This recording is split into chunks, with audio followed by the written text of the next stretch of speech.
What's up, guys? Welcome back to Cool Fred's Garage. This Cool Fred here, back with another video, some more content on the 1978 Malibu Classic. I've been working on it pretty much all morning. Today is August the 4th, well, August the 3rd. Today is August the 3rd, 2024. So I kind of got up a little early, so I'm just now getting the camera fired up, but I can show you guys what I've done to it so far. So a special shout out to all my subscribers. Thank you guys for checking out the videos, for liking the video and subscribing to the channel. So I appreciate that. So I'm finna go ahead and get into what we're doing today. So pretty much right now I'm just doing a little bit of, well, what I've been doing so far. I took the motor mounts off this morning, so I'm gonna show you guys, pretty much gonna show you guys what I've done. But I took the motor mounts off and kind of got the frame cleaned up a little bit, and cleaned up the motor mount brackets and stuff like that. So without further ado, here we go. All right, so there it is right there. So that right there is the 350 transmission. I showed you guys a little bit of a sneak peek of that last video. So that's the 350 transmission that's going in there. Let's see here. So got this fan on here to kind of help speed dry the paint. So a lot of times if you spray paint something, it's a nice warm day out here. It's probably like somewhere around like 78, 80, 81 degrees down here in Georgia. So if you guys, you paint something and you want to kind of get it dried in a fast manner, put one of these blower fans on there will really drastically speed up the process for you. So those are the transmission lines over there. I need to blow those out with compressed air and get those cleaned up, but that's one of the engine mounts right there. So got those out. They wasn't too bad to get out. I was able to get a couple tools up in here in the frame and get that out.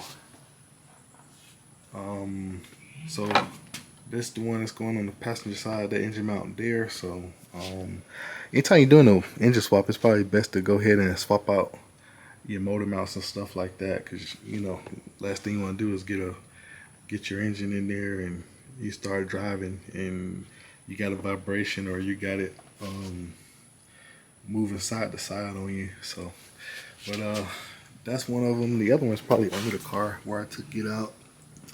That's that one right there. So I pretty much hit this lower part of the frame with some paint. So just to kind of make things look a little neat.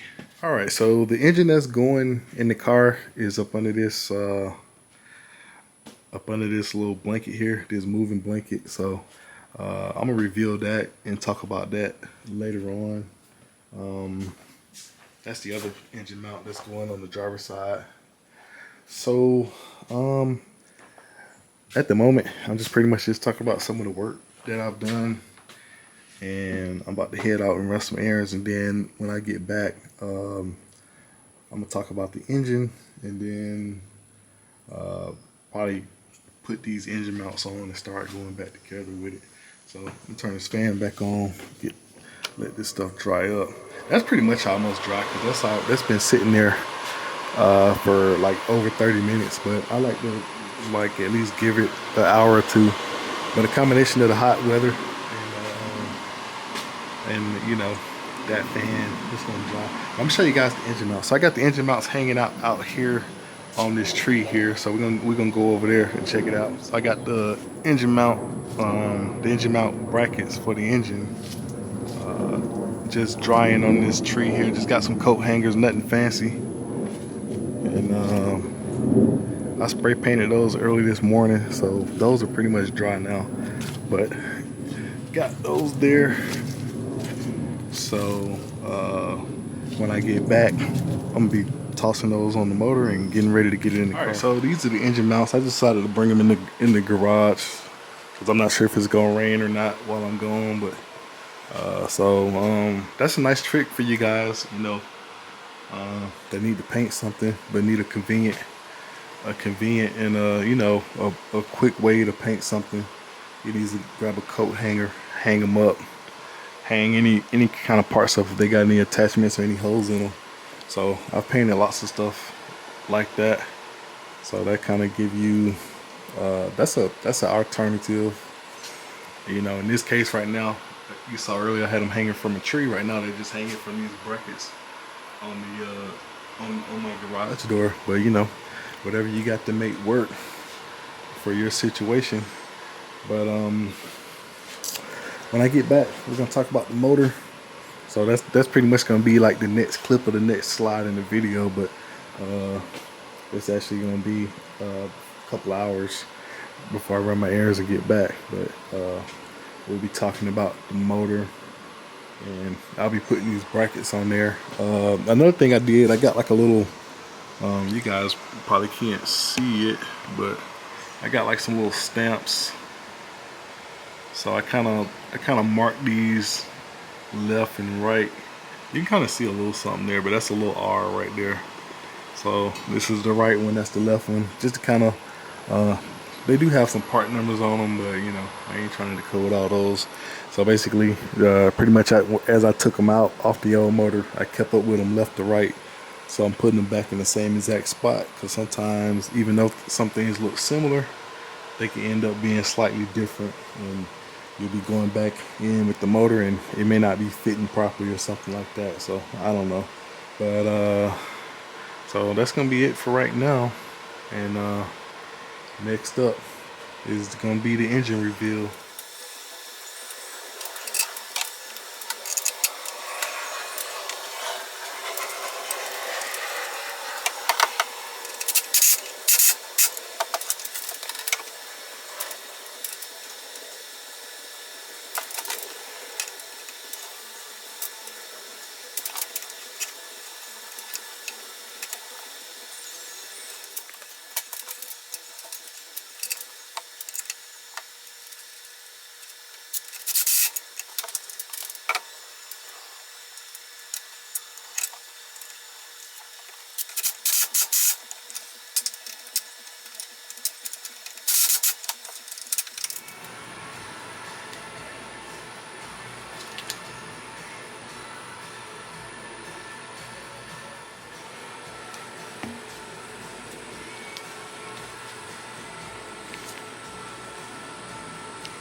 All right, folks, so here we go.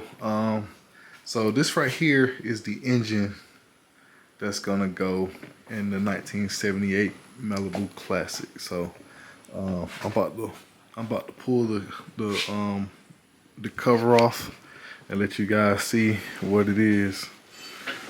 So there we go. So this right here is a 350 that's 30 over. It's a 355 that's built from a speed shop that the customer chose. So I don't know which speed shop it is, but it's somewhere in Georgia. So it's a nice looking engine. So from what I know, it's a 350. I can see that it's got a one-piece rear main seal back there. I would assume that it would have about somewhere around 10-to-1, maybe 10.5-to-1 compression, something like that. I know it's got flat top pistons. It's got a spicy roller cam in it, so it's supposed to have a mean roller cam in here. So yeah, it is a roller block. It's got these Summit Racing heads on here. I don't know which ones. I have to look them up. I don't know if they're the Enforcer but they got Summit Racing got a line of cylinder heads that's supposed to be pretty good. I've never used them myself, but I've heard a lot of good things about them. I guess they're supposed to be kind of close to maybe some Trick Flow or some AFRs. But for those of you who don't know, Trick Flow is actually Summit Racing's cylinder head brand. So they came out making a lot of stuff for like the Fox Body Mustangs and stuff like that. Then they branched out to doing Chevy stuff. Just from my years of just looking at a Summit catalog and stuff like that. But these are some pretty nice heads. So it looks like a nice engine. Gen 1 small block Chevy. It's got a this intake is very similar to like the Edelbrock Performer RPM air gap that I got on my car, but I'm not sure if it's a Summit intake or what, but it's pretty nice intake manifold. So this was going in there. You can see those engine mount brackets. I went on and put those on there. Got those cleaned up, so it just makes everything look nice and neat when it's all cleaned up. So got an HEI distributor, mini torque starter, all that good stuff. So pretty much right now, I'm pretty much just kind of like looking. What I'm looking at now is just like all the, because some of these are gonna get ports for the water for the heater hoses. And then some of these are gonna get temp sensors gonna go right there. And then we got a manifold vacuum port. And these are gonna get blocked off. So I'm just kind of like looking where I'm gonna put the temp sensors and stuff like that. And another thing I'm working on is I'm trying to see if I got an adapter. I'm probably gonna run a T-fitting for the oil pressure. I know I mentioned that before. The oil pressure gauge. So I'm gonna retain the oil pressure sending unit that's in the car, which is that wire right there, the black wire. So I'm gonna retain that for the idiot light, and then he also had a pressure gauge. So I'm pretty much gonna run a T-fitting right there. So that's the plan with that. So I'm trying to see if I got some extra parts that'll work with that. Another thing I've done is I've went on and pulled out some of the parts that's gonna be going in there. So you can see we got this block off kit right here, which I may need a lot of these fittings. These right here are the gauges, the oil pressure gauge and the temperature gauge. So the reason for pulling these out is because they have the fittings in there. They have the fittings like in the box. So you see down there, that's basically the fittings in the sending unit.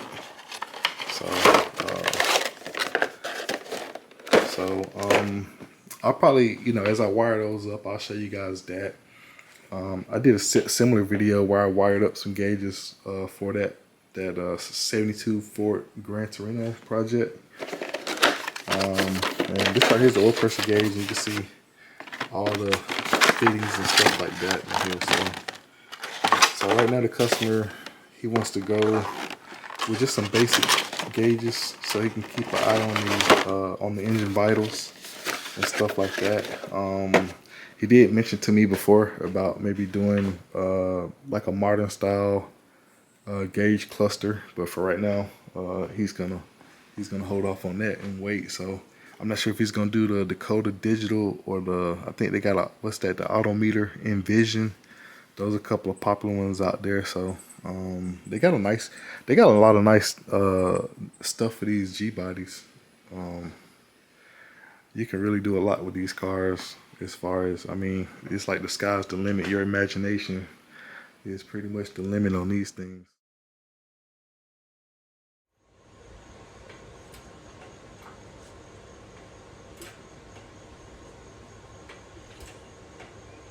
You see?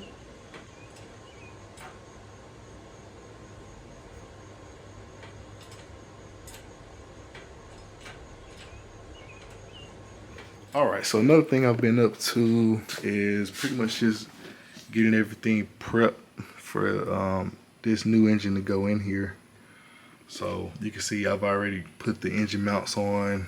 I got a little bit of footage from earlier today is where I put those in and kind of, you know, what I did to get them in there. So I got the engine mounts in, got the transmission cooler lines sitting in there. I also blew the transmission cooler lines out and tried to hit them with a little bit of paint. So got everything looking pretty nice, everything laid out. So pretty much ready to get the engine in. So I'm just gonna take care of this few miscellaneous things of just trying to just to put the few little miscellaneous things on here before I actually drop the engine in the car. Pretty much everything's pretty simple. So the brackets, you see those, I got those on.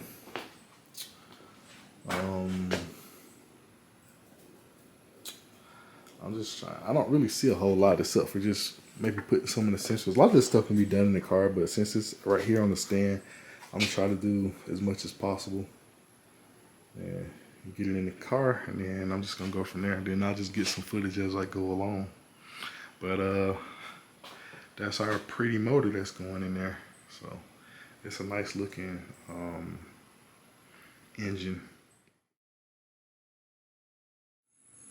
All right, so I just left down from the local parts store. I went to Advanced Auto Parts, and I got some vacuum line. This is some 3/16 and quarter vacuum line, mainly to tap into the vacuum modulator back here on the transmission. So just needed some miscellaneous vacuum hose this small. So I got plenty of that, and I did find that I actually had a T-fitting laying around for the gauges. So I'm gonna be able to connect the factory oil pressure switch as well as the gauge. So I'm gonna use a combination of these new fittings. These are for the oil pressure gauges, and for the coolant temp sensor, that's what's in this pack. So I'm gonna put that right here. So I'm going through that process now, and the hose adapter for the heater hose, and then I gotta plug those off back in the back as I spoke about earlier. So that's what I'm finna do now. Start getting ready to seal off some of those plugs and put the fittings and stuff in there that need to go in there. And also, when you're doing that, you gotta have some good thread sealer. So I got a few different methods of pipe sealer. I'm probably gonna start out and try to use this.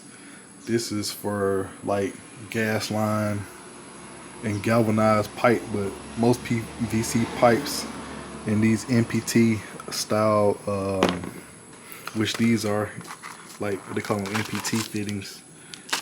It's pretty much a similar thread, and so I got a combination of this right here. This I got this Permatex thread sealant. I've had that for a while. Hopefully, still some good.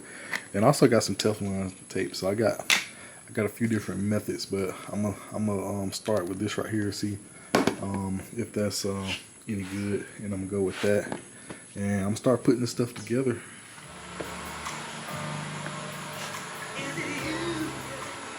Alright, so I'm getting these getting all these plugs in here, getting these things sealed up. So I end up using this Permatex thread sealant right here. The one that I was gonna use, I think it got old and liquidy, so I ended up not using that one. So this one here is working pretty good. So far I got the ones in the cylinder head, because we're not gonna put any temp sensors in the cylinder head.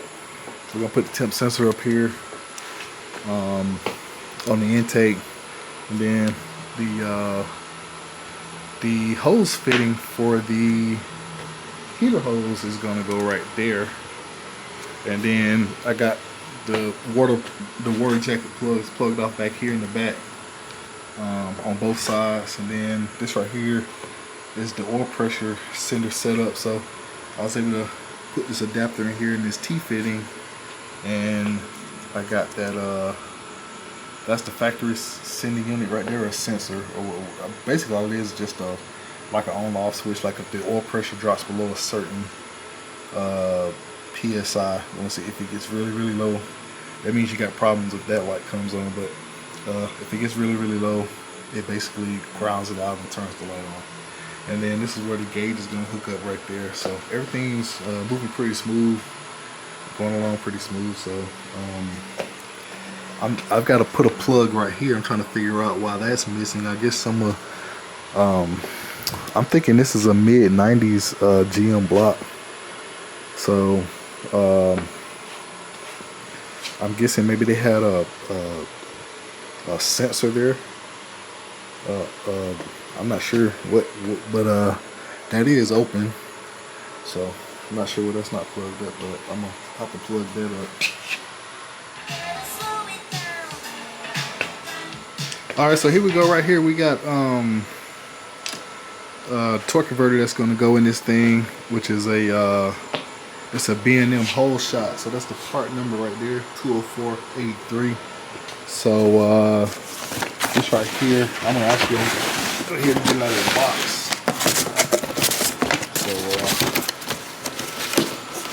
So here it is right here. This is a torque converter, the B&M. So it's a 3,000 RPM stall for a 350 or 400 transmission. So this is what they refer to as a loose converter. So this is what we're putting in here. So this is like a 10-inch converter. Looks like some stuff got stuck to the box. So I got to clean this off the mating surface here. Just kind of clean that off. But what I'm gonna do is, I got this transmission fluid here. I'm gonna go ahead and put a little bit of transmission fluid in there.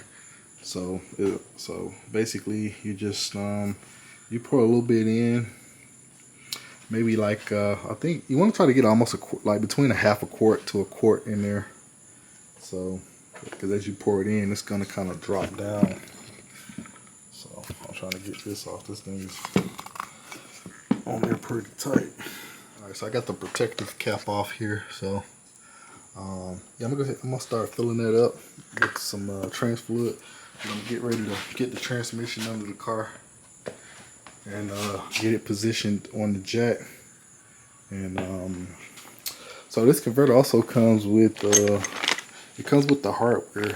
So I wasn't sure if it did, but the client told me to open the box and it should come with a seal and the bolts and stuff. So it's pretty cool that it comes with those, because this one has to have the bolts to go through the flex plate. It also comes with a transmission seal, so he'll have an extra seal in just case he needs one for the front pump. But this transmission is being rebuilt, so it's already got a new seal right there, so we're good to go on that.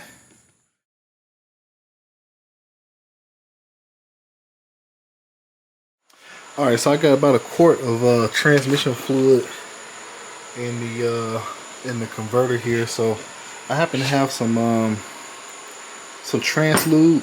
So basically I'm gonna put that around the hub right there. So that's gonna help kind of protect the seal and also lubricate it up a little bit. So I'm gonna put a little bit of this trans lube around here, just like that there.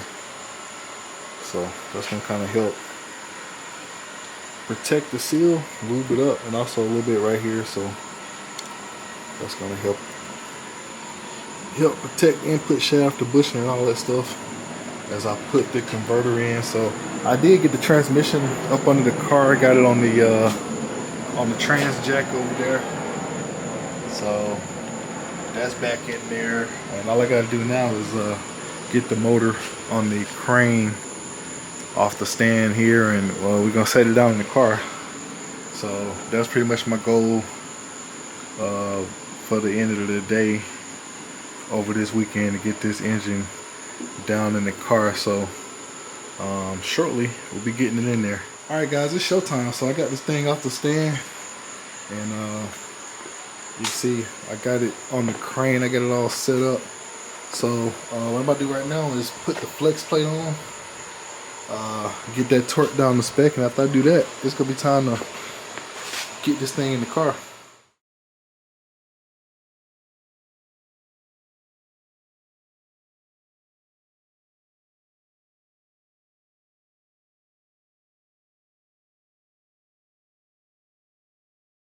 Alright, ladies and gentlemen, so the engine is in the car. I was gonna try to get some footage of me dropping it down in here, but I didn't get a chance to set up my camera. Yeah, so the engine is in the 78 Malibu Classic, sitting down there nice and pretty. I do still got to put the transmission up. It's up under there, so just got to put that up, but that's not gonna take too long to do. So once that's in there, then I can start kind of, you know, putting the rest of the goodies on there. Just go down my checklist and get the headers on, the belt drive, and the radiator and cooling system, stuff like that. So I'll be getting some footage as I do certain things on there. So stay tuned for more videos to see how this thing comes out. Thank you guys for checking out Cool Fred's Garage. Thank you guys for hanging out with me. Like, subscribe, all that good stuff. And you guys take it easy till next video.